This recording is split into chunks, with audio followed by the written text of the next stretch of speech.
Before the city claimed its victories, it first decided who didn't deserve them. The morning sun sharpened the city into glass and angles, spilling gold over the steel and concrete canyons of downtown. Skyscrapers loomed like monuments to ambition, their mirrored windows blinking coldly at the world below. At the foot of one such tower, a man stood still. He wasn't lost. He was waiting to remind them what happens when the overlooked refused to disapp. Langston Reed adjusted the cuffs of his charcoal gray suit, the fabric catching a glint of light with each precise movement. No briefcase, no entourage, just a slim black folio tucked neatly under one arm and a quietness about him that didn't ask for attention, but somehow commanded it anyway. The building ahead bore the polished brass nameplate, Barristan Holdings, bold serif letters, expensive and self-assured, as if daring anyone to question who belonged inside. Langston let his gaze drift upward for a moment, taking in the height, the arrogance. Then he stepped forward.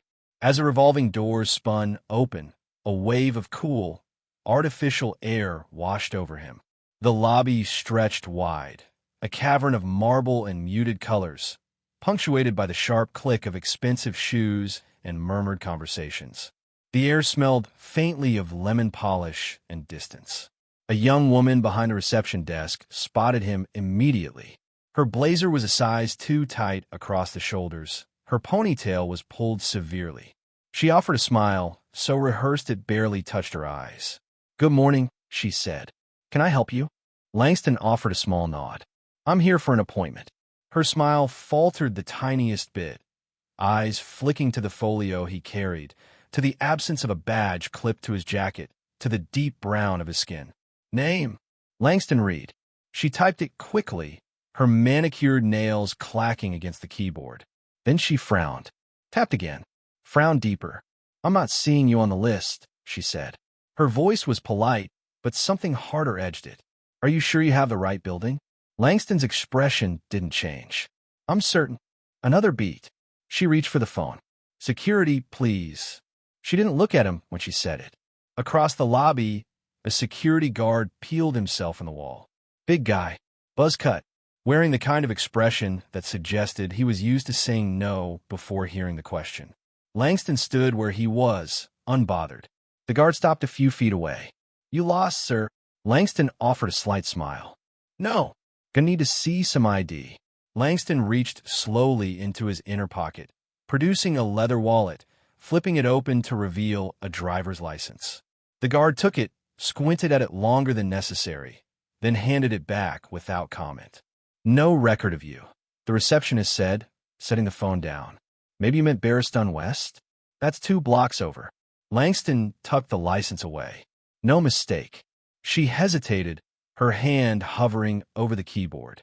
"Unfortunately, if you're not on the list, we can't let you beyond the lobby." Behind the desk, a glossy poster declared, "Barristan Holdings, building a future for everyone." The irony scraped at the edges of the air between them, but Langston said nothing. He simply smiled again, a slow, patient thing, and shifted the folio under his arm. Somewhere deep inside the building, an elevator bell chimed. High heels clicked across the marble. A man in a navy suit, hair gelled back with boardroom precision, walked briskly past. He didn't glance at Langston. Didn't need to.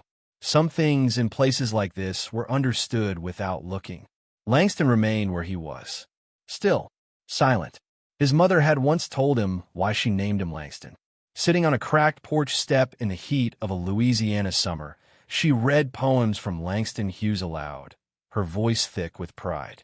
"Dreams ain't meant to die quietly, baby," she'd said, tapping the book's worn cover. "Dreams are meant to stand." Langston Reed had never forgotten. Today wasn't about making noise. It was about standing. And the higher they built their towers, the further they had to fall. The security guard shifted his weight, boots squeaking faintly on the polished marble. "Sir, I'm going to have to ask you to step aside." Langston looked at him calmly. "I'm here by invitation." "Not according to our records," the receptionist said, tapping her screen hard enough to make the monitor quiver. The guard edged closer. "Policy says if you're not verified, you can't linger." You'll need to leave. A few heads turned. Not many. Just enough to notice something was happening, but not enough to get involved. In these places, involvement was a currency spent carefully. Langston didn't move. Is there a problem? Another voice cut through the tension, light but clipped. A man approached, tan trench coat over a tailored suit, coffee cup in one hand, phone in the other. Mid-40s. Executive energy oozed from his pores. Caught a drifter? He asked the guard, chuckling under his breath. Just handling it, Mr. Vaughn, the guard replied quickly. Mr. Vaughn didn't spare Langston a full glance. Just enough to catalog him. Black, alone, no badge, standing too still to blend in. Make sure he doesn't hang around, Vaughn muttered, striding toward the elevators. The receptionist smiled tightly at Vaughn's back, then turned back to Langston. Maybe you should wait outside while we sort this out. Langston tilted his head slightly. Sort out what? Her smile slipped. The guard crossed his arms. Sir, I'm going to ask you one more time. Step outside. Langston's voice stayed soft. And if I don't? The guard flexed his jaw. Then we'll have to escort you. Langston gave a faint nod, as if acknowledging the rules of a game he'd never agreed to play. He turned slowly, the folio still secure under his arm, and walked back toward the revolving doors. He didn't hurry, didn't look back. He let the coolness of the lobby fall away behind him, replaced by the thick summer heat curling off the pavement. Outside, the city moved on without noticing. Horns blared. A food cart sizzled on the corner. A delivery van double-parked without apology. Langston stood on the curb again, adjusting his cuffs once more. To anyone passing by, he might have looked like a man who had just been turned away from a place he didn't belong. But Langston Reed knew better.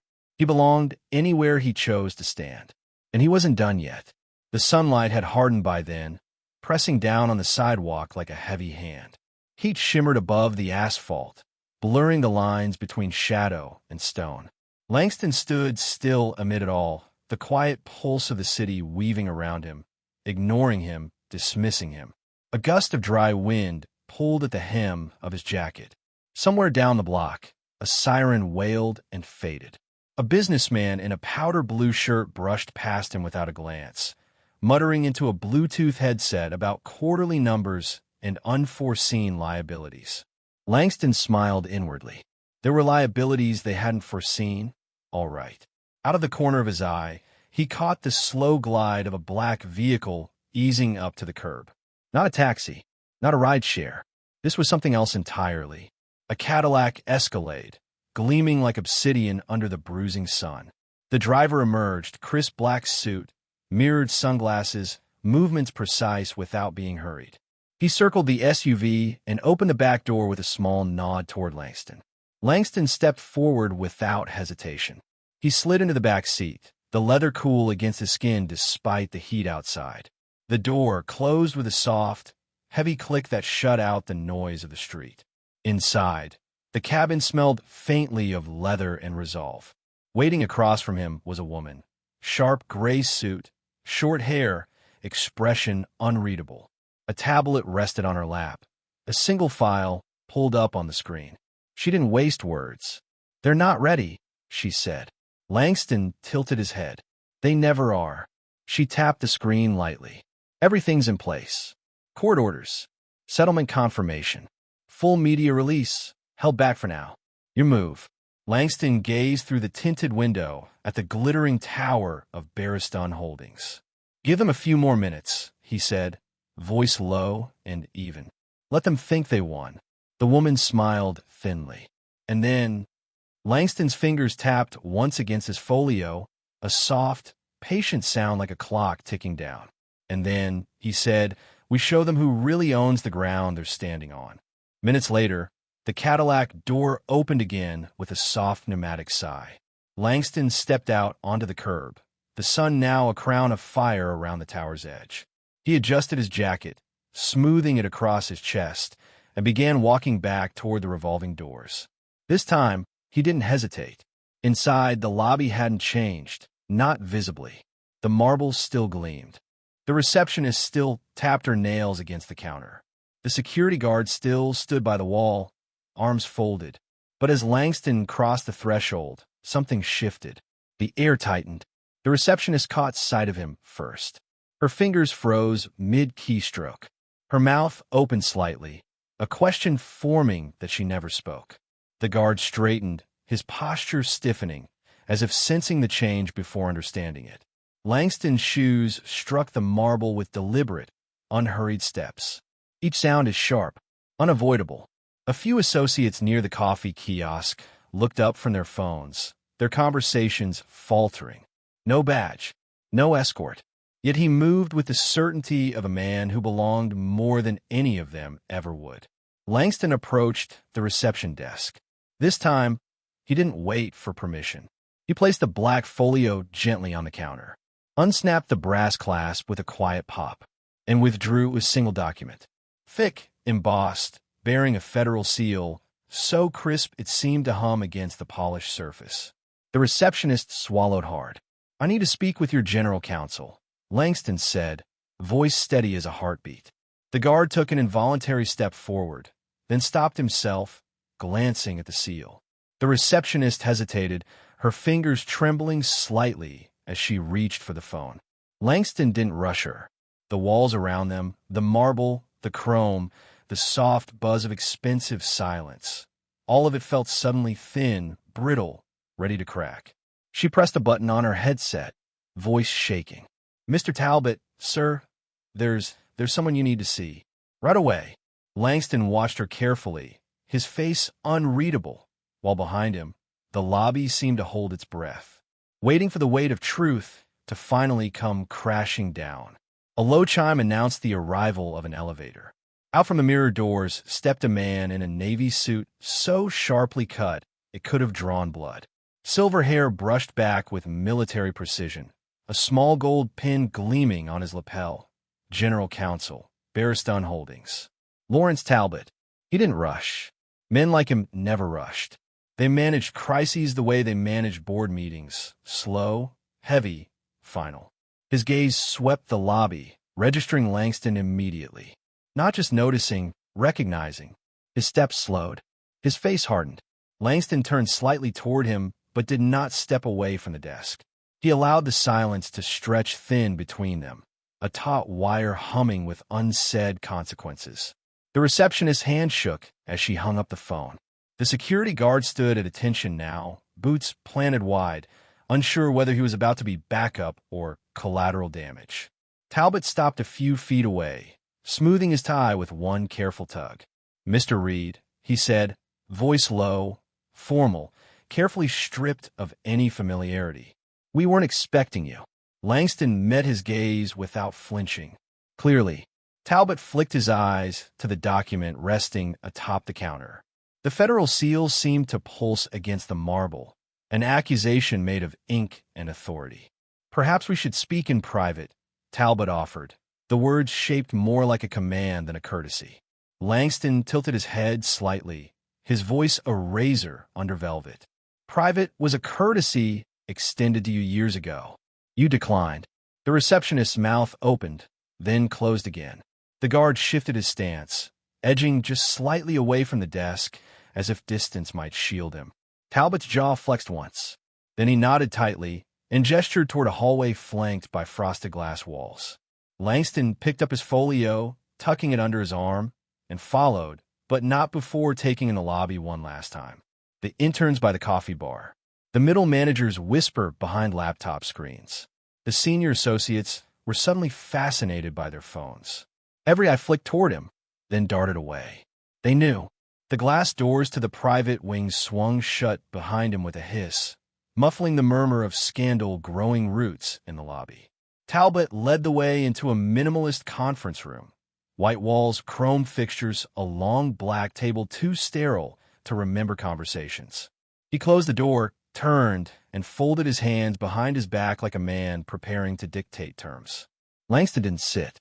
Instead, he placed the folio on the table with deliberate care, opened it, and withdrew another document. This one is heavier. Official. He slid it across the table without a word. Talbot reached for it, but paused when his fingers brushed the seal. He already knew. Still, he opened it. Still, he read. Halfway down the first page, the color drained from his face. Langston spoke then, his voice as calm as the sea before a storm. Settlement finalized. Court-mandated compliance reviews. Immediate restructuring. Talbot's lips pressed into a bloodless line. There must be some misunderstanding.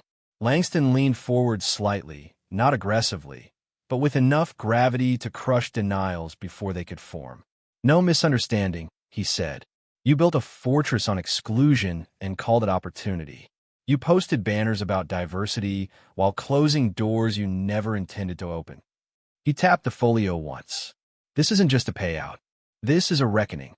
Talbot's hands twitched once before he forced them still. We can manage this. Internally. Quietly. Langston smiled, a slow, devastating thing. You had your chance at quiet. Talbot opened his mouth again, but a knock at the door cut through the tension. An assistant, young, flushed, holding an envelope, stepped inside, eyes wide. Sir, she stammered. The media liaison is asking about a federal settlement? They're saying it's trending. Already. Talbot's shoulders sagged. Langston turned back to the window, watching the reflection of the building's proud facade in the glass. Outside, the banners still fluttered, building a future for everyone. But inside, the future had arrived, and it wasn't theirs anymore. The tremor that started in the conference room spread faster than wildfire. Within minutes, the email servers buzzed like a hive under assault. Department heads glanced at their screens, pale-faced. Phones vibrated silently on desks. Whispered meetings erupted in break rooms and half-open offices, all carrying the same electric word, settlement. Langston remained exactly where he was, watching the chain reaction unfold without lifting a finger. Talbot, the general counsel, sat rigid at the end of the table, the settlement document lying before him like a loaded weapon. He had barely blinked since the assistant delivered the news that the outside world, the media, the shareholders, the public, already knew what Barristan Holdings had worked so hard to bury. Langston could feel it in the walls, the slow crumbling of an empire that had been built on polished lies. The door swung open again. Another executive, vice president of operations, sharp-suited but visibly sweating, stepped in without knocking. He looked from Langston to Talbot and back again, his throat working around words he couldn't quite find. "What is this?" he finally rasped. Langston said nothing. He simply turned slightly, offering the VP a clean view of the federal seal embossed on the document. Recognition hit like a slap. The VP staggered back a step, bumping into the doorframe. He started, voice cracking. "You can't just—" Langston lifted an eyebrow, calm and unbothered. "Can't what?" The VP floundered, hands flapping uselessly. "We had protocols. Screening. Vetting. Screening," Langston repeated softly. A polite word for exclusion. The VP flushed a mottled red, but said nothing. Outside the glass walls of the conference room, the lobby had transformed. People stood in clusters now, whispering behind folders, sneaking glances through the frosted glass. Every employee who had once passed Langston without acknowledgement now tracked his movements like he carried a ticking bomb. Because he did. The receptionist, the one who had dismissed him so casually earlier, sat frozen at her desk, her hands limp on the keyboard. The guard who had demanded his ID twice now hovered awkwardly by the door, unsure whether he should act or vanish. In the center of it all, Langston remained steady, like the eye of a gathering storm. Talbot finally found his voice.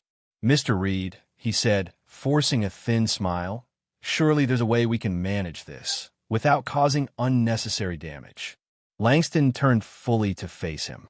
"Unnecessary damage," he echoed, the words tasting like iron. "You caused that when you decided who deserved opportunity based on nothing more than comfort and color." The VP stepped forward again, desperation creeping into his voice. We can offer terms. Compensation beyond the settlement." Quietly, Langston let the silence answer for him. It stretched, long and unblinking, until the VP's shoulders sagged. Across the lobby, the elevator chimed again. More executives spilled out, their faces masks of confusion that cracked into panic the moment they registered what was happening. One woman, head of HR, according to her lanyard, stopped dead, eyes wide. She clutched a leather binder to her chest like a shield. Langston caught her gaze and held it. Her mouth opened, a protest forming, but no words came out. Because there was nothing left to say, Langston turned back to the table, picked up his folio, and straightened his jacket with a single crisp tug. "This isn't about silence," he said, voice low but carrying. "This is about recognition."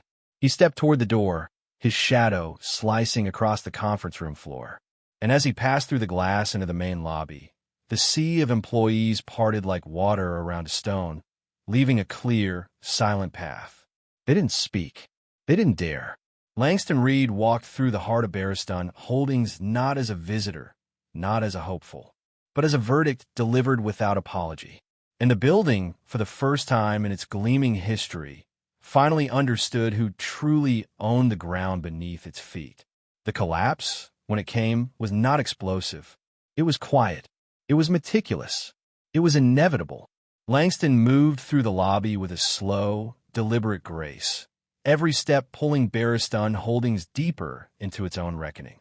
Behind the glass doors of the executive suites, alarms were already sounding. Not sirens, but urgent conference calls, frantic whispers, desperate commands cloaked in professional language. From somewhere on the mezzanine level, a voice barked into a phone. "Get legal down here now."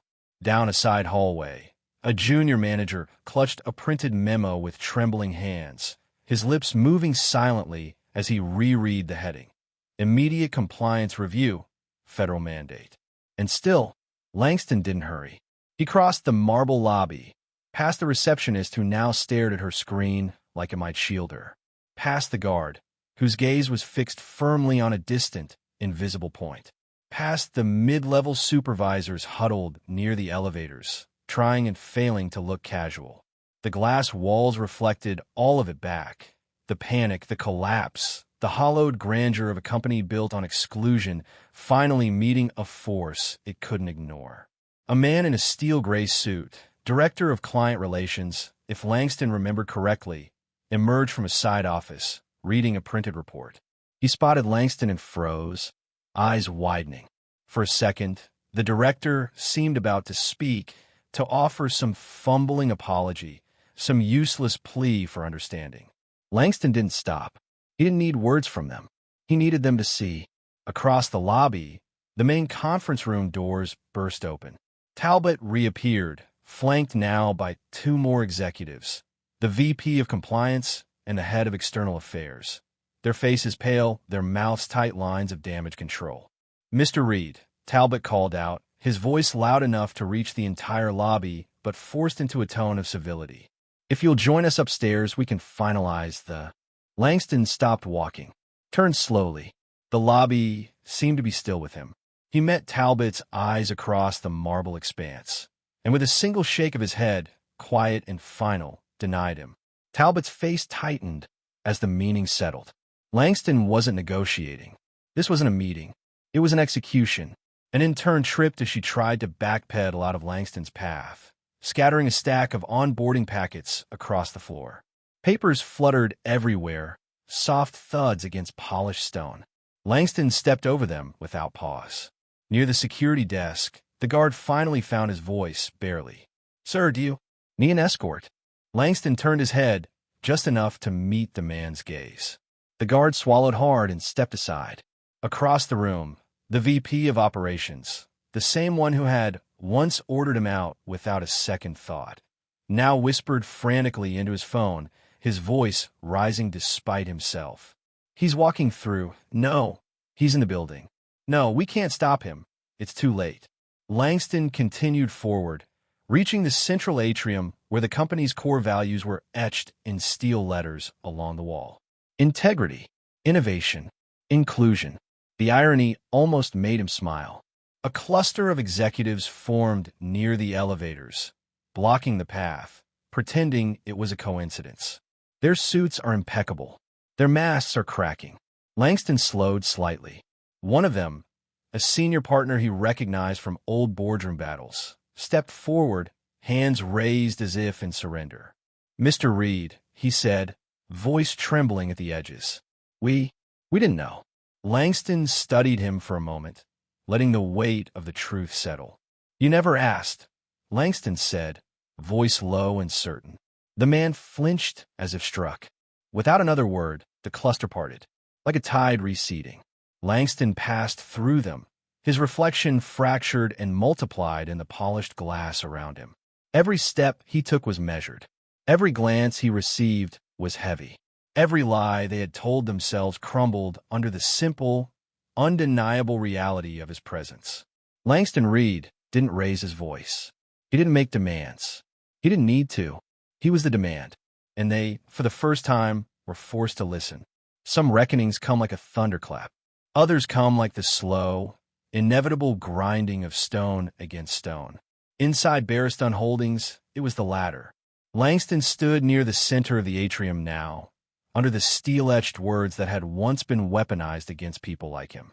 The lobby had transformed from a place of polished indifference into a holding pen for the uneasy and the exposed. The first executive to fall was the VP of Compliance. Two men in dark suits, external monitors from the court's Compliance Bureau, entered through the front doors, crisp folders in hand. Their movements were unhurried, official, and final. They crossed the marble floor, ignoring the receptionist's stammered protests, and approached the VP, where he stood near the coffee station, whispering into his phone. "Mr. Hargrove?" One of the monitors said, voice low but carrying. The VP turned, facing a stream of blood. The monitor extended a letter. "You're being placed on administrative leave effective immediately, pending a full compliance review. Your access to Barristan Holdings systems has been revoked. Please surrender your badge and accompany us." The letter might as well have been a guillotine. Conversations around the lobby died instantly. Mr. Hargrove's mouth opened, closed, and opened again. He looked to Talbot, who hovered uselessly near the elevators. Talbot didn't move, didn't meet his eyes, and in that long, stretching silence, Mr. Hargrove knew he was alone. He surrendered his badge with trembling fingers. The monitors flanked him, guiding him toward the exit like an afterthought. Langston watched it all with a face carved from stone. Another door slid open upstairs, and down came another casualty. The director of Human Resources, pale and sweating, escorted by a younger legal officer who looked mortified just to be near her. "Please," she was saying under her breath, "this is a misunderstanding." But the legal officer didn't respond. He simply guided her toward the rear elevators, out of sight. Each dismissal unfolded with brutal precision. No raised voices. No messy confrontations. Just quiet signatures of downfall, signed not in ink, but in silence and protocol. Langston turned slightly, letting his gaze sweep the lobby. For years, he had been the invisible man, expected to smile, to defer, to vanish politely. Now, without lifting a finger, he had made the powerful visible, not in triumph, but in retreat. Talbot tried one last desperate maneuver. He approached Langston, arms spread in a parody of reason. "Mr. Reed," he said, forcing a brittle smile, "surely you don't want the entire institution to suffer for a few." Langston cut him off with a look sharp enough to draw blood. "The institution," he said, voice low and final, "is the problem." Talbot flinched. The receptionist lowered her head, staring fixedly at her lap. The guard by the door shifted uncomfortably, as if even breathing too loudly might be seen as a betrayal. Langston let the silence stretch a beat longer, then turned away from Talbot as if dismissing him. He moved slowly toward the front doors, the building's false promises gleaming on the walls behind him. Outside, the city pulsed and churned, unaware that inside these glass towers, justice had arrived not with riots or headlines, but with silence, precision, and a man who refused to disappear. Langston paused at the threshold, feeling the cool kiss of the air outside. He didn't look back. He didn't have to. Behind him, Barristan Holdings would never be the same again. And ahead of him, the world stretched wide and waiting. The heavy glass doors swung closed behind Langston, sealing the lobby in a thick, suffocating silence. But he didn't step fully outside. Not yet. He paused under the arch of polished steel and glass, where the banners still hung, proclaiming hollow promises to anyone gullible enough to believe them. Inside, movement slowed to a crawl. Executives who had once barked orders in booming voices now spoke in hushed, broken tones. Interns clutched laptops to their chests like shields. Assistants peered around corners, wide-eyed, as if expecting another name to be called, another career to be erased. Langston turned slightly, his reflection caught in the mirrored surface of the door. A different man stared back at him. Not the man they had once dismissed without a second thought. Not the man who waited politely for recognition that never came. This man had become something they couldn't ignore, a fact, a consequence. He caught movement out of the corner of his eye. A young woman, barely more than a girl, stood behind the reception desk, shoulders drawn tight. Her ID badge identified her as summer intern. Her hands trembled around a file folder she hugged to her chest. Langston met her gaze across the expanse of marble and glass. For a moment, she didn't look away. For a moment, she stood straighter. And in that silent exchange, something passed between them. A flicker of understanding, a silent promise that things didn't have to stay broken. Langston gave her the smallest nod, barely more than a breath. But it was enough. The intern's chin lifted a fraction. Her grip on the folder steadied. It was a tiny thing, but revolutions often begin in moments no one else notices. Behind her, Talbot and the other executives continued their frantic damage control, shuffling papers, making desperate calls to legal teams and PR firms, trying to put back together something that had never been whole to begin with. Langston let the scene imprint itself in his mind, not out of vengeance, but out of clarity. They would try to spin it. They would call it an internal review or a strategic realignment. They would bury their shame under polished press releases and talking points. But they would never forget this day, and neither would he. He shifted the folio under his arm, feeling its weight one last time. It wasn't the papers inside that mattered. It was what they represented.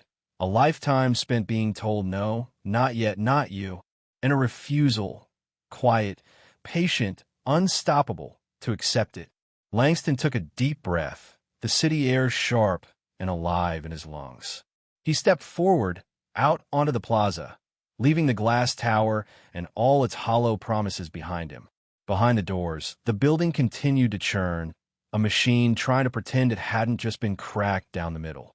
Ahead of him, the city stretched out, flawed, chaotic, teeming with possibility. Langston Reed walked into it without hesitation. The ground belonged to him now, and he wasn't walking alone. Langston Reed didn't look back. The tower shrank behind him with every step, swallowed by the noise and light of the city, becoming just another shard of glass reflecting a sky that belonged to no one. His steps were steady, measured, unhurried. People moved around him, tourists snapping photos, workers rushing late to meetings, street vendors hawking roasted peanuts in brown paper sacks. None of them knew what had happened behind the towering glass doors he left behind. And that was exactly as it should be. Justice didn't always arrive with headlines and banners. Sometimes it arrived quietly, walking the sidewalks in a charcoal gray suit, unnoticed but unstoppable. At the edge of the plaza, a boy kicked a soccer ball against a low stone wall, his sneakers scuffing the concrete. The ball ricocheted once, then twice before skidding away, rolling into Langston's path. The boy froze, wide-eyed. Langston stopped. The world around them moved in fast, chaotic rhythm. Horns honking, buses wheezing to stops, crosswalk signs blinking angrily. But for a heartbeat, there was only the boy, the ball, and Langston. He bent down slowly, scooping the ball up in one hand. For a moment, he simply held it, feeling the rough texture of the leather under his palm. Then he smiled, a real smile, small but bright, and with a gentle push, sent the ball rolling back. The boy caught it, his face splitting into a grin.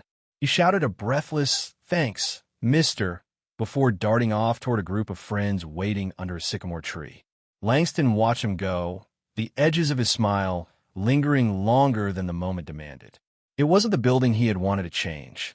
It was moments like this, spaces where possibility could exist, where a child could kick a ball without worrying about how they looked or who decided if they belonged. Langston turned toward the street and hailed a cab with a simple raise of his hand. The taxi pulled up without hesitation.